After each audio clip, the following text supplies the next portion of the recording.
आज का यह कार्यक्रम देखकर मन आनंदित हो गया।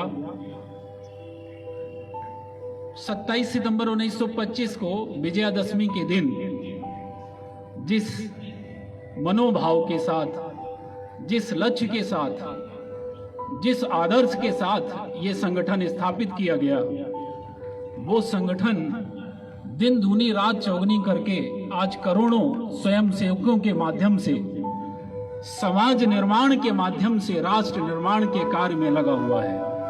और उसकी इस सफलता का ही प्रतीक है कि 5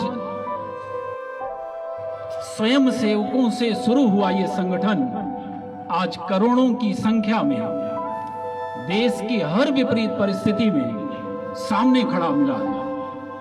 मैं पीएससी की क्लास लेता हूं।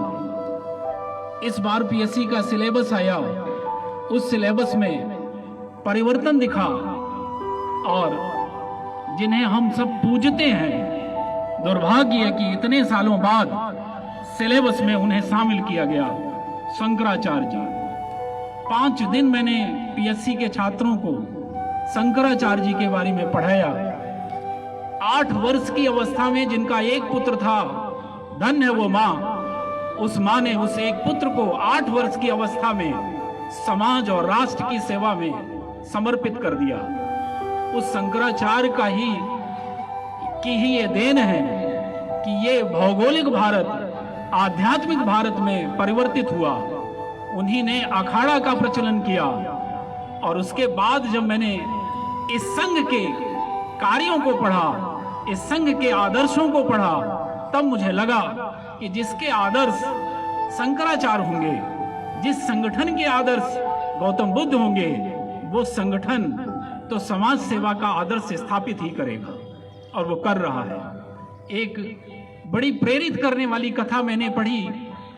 बड़े पूजनीय शब्दों की कमी है उनके लिए। डॉक्टर श्री राम जोशी जो 40 के आईआईटी के प्राध्यापक हैं और उनकी पत्नी थी डॉक्टर सविता जोशी। उनकी 3 संतानें थी, तीनों संतानें स्वयं सेवक बना दिया उन्होंने। जब उनसे पूछा गया कि आपके बच्चे तो आईआईटी से हैं, फिर आपने स्वयं सेवक क्यों बना दिया, तो उनका जवाब था कि मैं अपने बच्चों को उद्योगपति बनाऊं और पड़ोसी के बच्चों से आग्रह करूं कि तुम समाज सेवा करो, तो फिर भारत का निर्माण कौन करेगा। तो भारत का निर्माण करने के लिए इस संगठन की जो सबसे बड़ी प्रमुख चीज है वो ये है कि ये संगठन केवल ज्ञान नहीं देता, आचरण का निर्माण करता है। और समाज का निर्माण कोरे शब्दों से नहीं, सेवा भाव से होता है। और वही सेवा भाव इस संगठन में कूट कूट कर भरा है।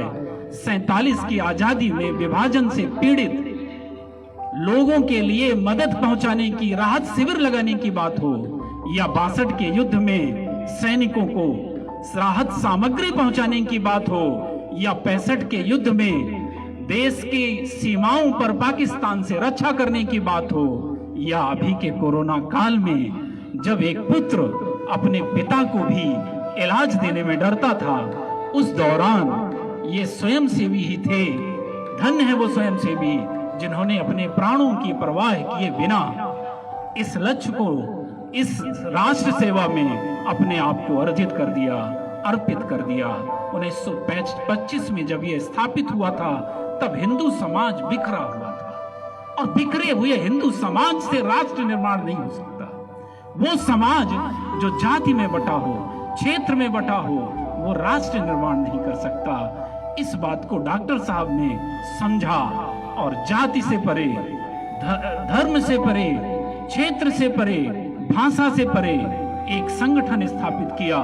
उसी संगठन का यह नतीजा है कि, और उसकी सफलता है कि आज हर जाति, हर मजहब और हर क्षेत्र के लोग इससे जुड़े हैं। और इस संगठन में जो जुड़ता है वो कुछ लेने नहीं, देने आता है। समाज को, राष्ट्र को, जरूरत पड़े तो अपना खून भी, जरूरत पड़े तो अपनी सांस भी, जरूरत पड़े तो अपना धन भी, जरूरत पड़े तो अपने सारे कर्तव्य न्यौछावर करता है।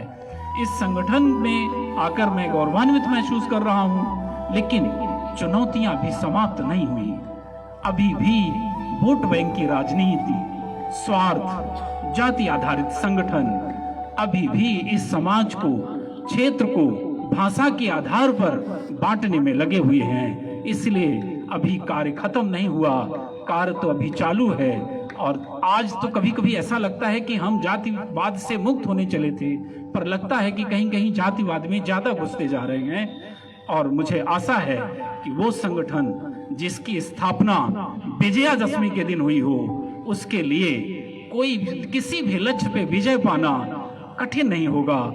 मुझे ये आशा नहीं, पूर्ण विश्वास है कि जैसे आज तक 97 सालों से ये संगठन इस समाज को एकजुट करके राष्ट्र निर्माण करता आया है, आगे भी ये संगठन राष्ट्र निर्माण और समाज निर्माण की ये भूमिका को बखूबी अंजाम देगा और इसी तरह से नव युवाओं को अपने समाज और राष्ट्र के लिए आगे बढ़ने के लिए प्रेरित करता रहेगा।